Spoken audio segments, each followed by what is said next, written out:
Hello and welcome back to another video. Today we're going to be reviewing the RedragonK585 or the Redragon Diti, as some of you may know. Before we do that though, I just want to say a massive thank you to all of you all leaving nice comments down below. I'm going to give you the classic YouTube line of, if you ain't already subscribed, make sure to hit that subscribe button right now. Let's get into the video.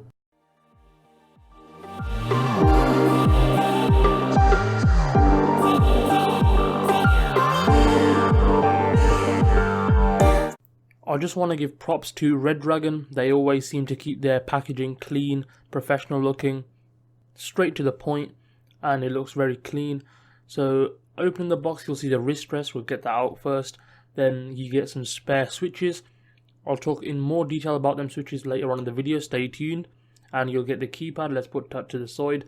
All this is kept in a plastic tray. Also included is a braided USB cable. Move that to the side as well, and some manuals, booklets. They're going to tell you basic stuff like how to change your RGB profiles. There is no dedicated software to do that, so it is all on board. If you want to read these manuals, everything is online. Let's talk about this cable. Now, it is fully braided and it's about 1.5 meters in length. Braidings are nice, tight, weaved very well, and the cable feels really good quality. It does have a small ferrite core attached to it, which is going to reduce noise. Yeah, that's to be expected really. The contacts are silver, they're not gold plated, so there is no additional protection here, just to let you know. Cable here in question is USB Type C, and there is plenty of clearance on the back, so if you did want to use custom cables, they'll be perfectly fine. Moving on to the main piece of tech itself, this is the Redragon K585 or the Diti. This is a 47 key keypad that is including all the keys, including the macro record and the macro keys. Altogether you have 47 keys on the keyboard themselves. Now these keycaps, they are not PBT double shot, they actually are your normal ABS plastic, which is shine through. Now they do feel alright, nothing to really complain about, but obviously you're not getting that durability and obviously longevity that you get with double shot PBT. Now the wrist rest does attach on using magnets. We will put that on later on in the video. Let's take a look at the back real quick. You have 4 rubber pads. They prevent slippage on the desk and prevent surface scratching. They do a great job in doing so. As you can see, the keypad doesn't really move around. There is a rubber pad on the wrist rest as well. Now the switches in question here are Otemu Blues. I will talk about them later on in the video as well. Let's quickly get the wrist rest attached so you can see what it looks like. This keypad itself is literally half the size of a normal 60% keyboard. Even though it does have 47 keys, 60% keyboard has about 60 keys depending on which one you have. The wrist rest feels amazing. It actually feels very good, surprising. It's just made of plastic, no rubber, no soft cushioning, but it does feel really, really nice, and I think it does help in eliminating the risk of your wrists going bad. Now, this keypad does have RGB as well. We will talk about that in a minute once I plug the cable in. But as you can see, the keypad looks really nice. It has a matte black plastic finish across the whole thing. It looks pretty clean, pretty minimal. I wouldn't really go for a keypad personally, as it doesn't really, it's not really meant for someone like me.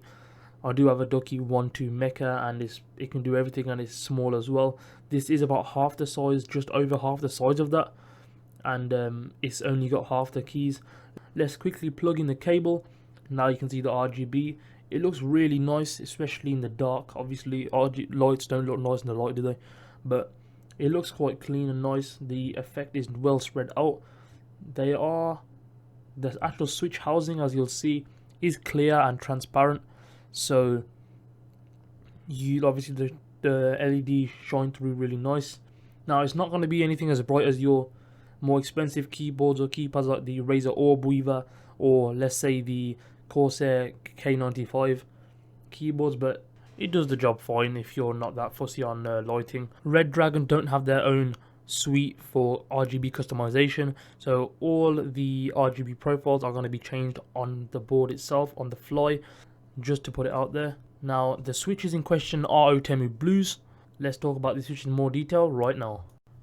These Otemu blue switches have a 50 million keystroke lifespan. They have a actuation force of 60 grams and a travel distance of 2 millimeters. They are compatible with Cherry MX keycaps, should be fine. They feel great, very tactile and clicky, and they are great to type on. Overall, I think the switches on this board are great. Now let's move on to the sound test. In 3, 2, 1.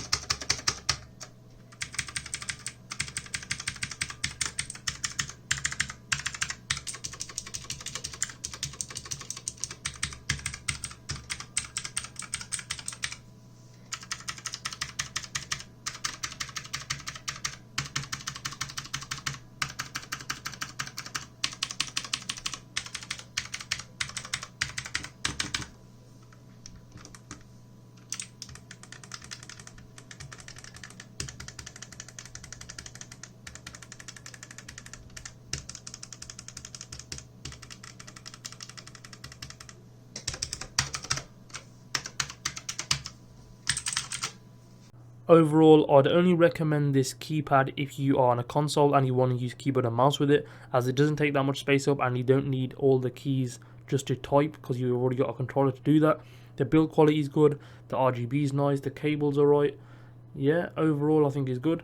If you enjoyed the video, make sure to hit that subscribe button down below without any hesitation. Comment some nice things down below, and I look forward to seeing you back here in the next video.